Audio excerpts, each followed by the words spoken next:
Deputy Speaker, I rise today to speak to the Private Health Insurance Amendments Lifetime Health Cover Loading and Other Measures Bill 2013. Deputy Speakers, the changes within these bills are yet another in a long line of betrayals of the Australian people from this Labor government, and will be yet another turn of the vice for those who are 71,000 within my own community who have private health insurance, and they're going to be hit by higher costs as a result. This is another broken promise. This government has promised time and time again that it would not make changes to the private health insurance rebate. The Prime Minister herself is on the record as far back as 2004 as the Shadow Health Minister, giving guarantees that the private health insurance rebate would not be changed under a Labor government. She said in September 2004, and I quote, "I grow tired of saying this. Labor is committed to the 30% private health insurance rebate." And then again in 2005, she gave what she called an ironclad guarantee that she would not be making changes to the private health insurance rebate. She said, "For all Australians who wanted to have private health insurance, the private health insurance rebate will remain under a Labor government." Even then, the Health Minister, Nicola Roxon, is on the record as saying in 2009 that, and I quote, "The government is firmly committed to retaining the existing private health insurance rebates." But just like every other promise that this Prime Minister and her ministers make, it's not worth the breath in which they say it.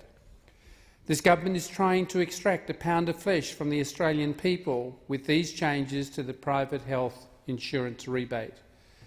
Lifetime health cover was introduced by the Howard government and has been in effect since 1 July 2000.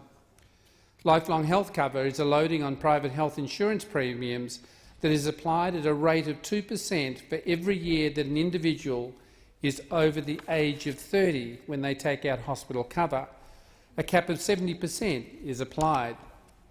It is intended to ensure people take out private health insurance at an early age and maintain their cover. And it has been successful, with the number of people with private health insurance increasing 75% from 6.1 million to over 10.7 million people. Currently, the government pays the private health insurance rebate on the value of the total premium paid by the policyholder, including the LHC loading component. This is yet another case where the government is unable to rein in the waste and mismanagement in the areas it needs to, and instead is trying to rip funds out of the pockets of Australian families, families who use the health private sector funding to access the range of medical services that they need. These changes are going to put a bigger burden on families in my electorate. These cuts will add further to Labor's cost of living burden on working Australians. After years of waste and mismanagement, Labor is hiking prices for working Australians to pay for their own fiscal incompetence. This is not a decision that has short-term implications. This will have far-reaching effects. Singles, couples and families join private healthcare funds to ensure they have access to the quality of care that they may need for themselves or another within their family. These services include hospital cover, general dental, major dental, optical, physiotherapy, chiropractic, natural therapies, elective surgery, pregnancy and birth services. They also include hospital services, including the removal of tonsils, dental surgery, appendicitis treatment, ankle, knee and shoulder arthroscopy, and the selected minor shoulder procedures and treatments from accidents requiring urgent medical attention.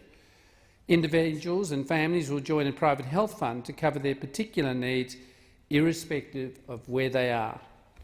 But despite these wide-ranging benefits, some families won't be able to face the increased cost of living that these changes, and there is no doubt that the changes will result in greater pressure on our public hospital services. The full effect of Labor's means testing changes haven't yet been felt, with PHIAC reporting a $1.2 billion in prepayments in the June quarter as people tried to defer the resulting premium increases. Many policyholders prepaid for 12 months or more, delaying the pain of Labor's cuts. 5.6 million Australians with private health insurance have an annual household income of less than $50,000, and 3.4 million have an annual household income of less than $35,000.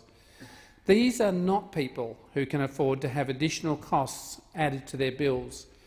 The changes of lifetime health cover in this bill will increase premiums by up to a reported 27.5% on 1 July this year.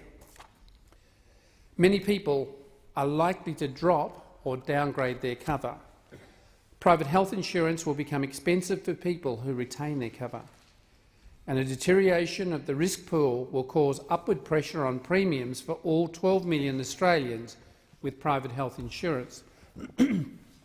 More people will be forced onto long public hospital waiting lists.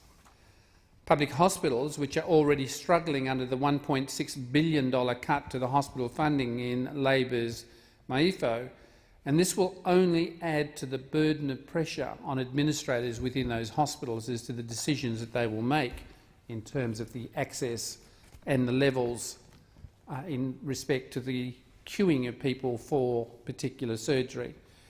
Even pensioners and the elderly wanting the peace of mind of private health cover will not be spared from these cuts.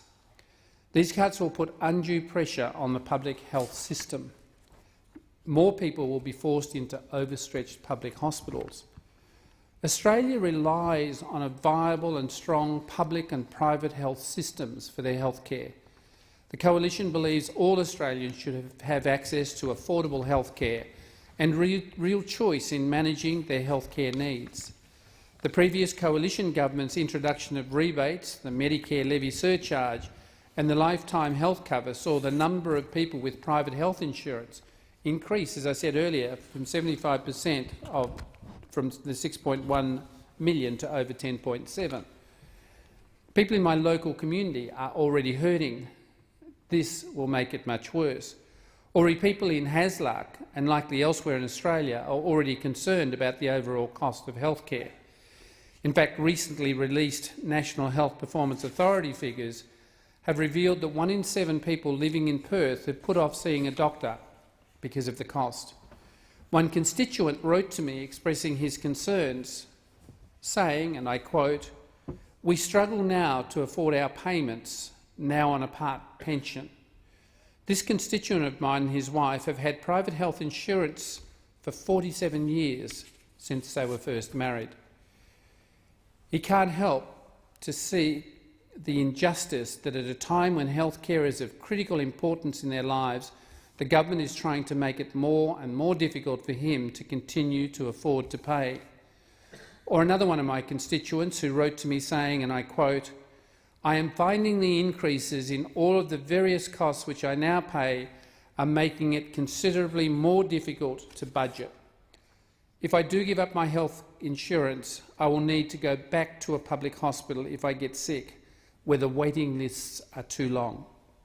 Yet another one of my constituents wrote to me saying, "I want to register my concerns that the Gillard government is planning to withdraw the health insurance rebate, which will mean my family will not be able to continue to afford private insurance and therefore will rely on Medicare only.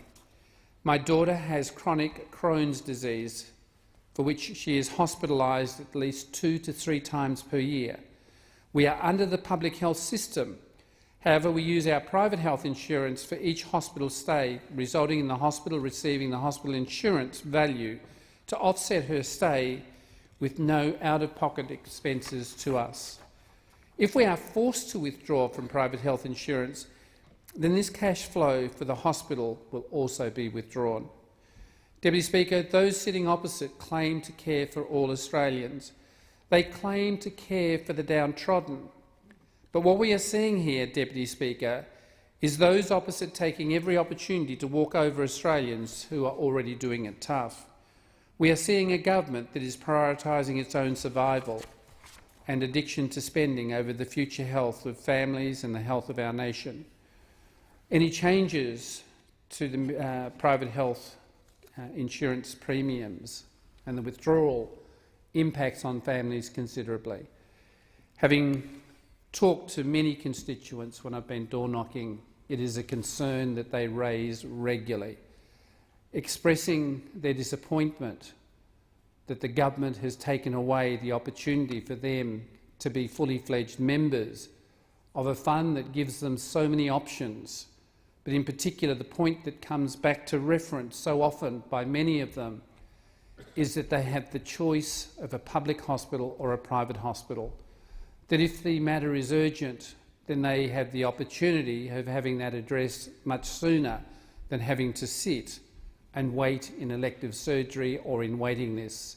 Their access to professional care seems to be much more expedient, and the loss of that for many will mean that we will see some making decisions in which they don't access health care frequently or earlier, thereby compounding the health problem that they have and creating a higher cost in the end to both the Commonwealth and the state in the use of hospitalisation processes in order for their illnesses to be treated.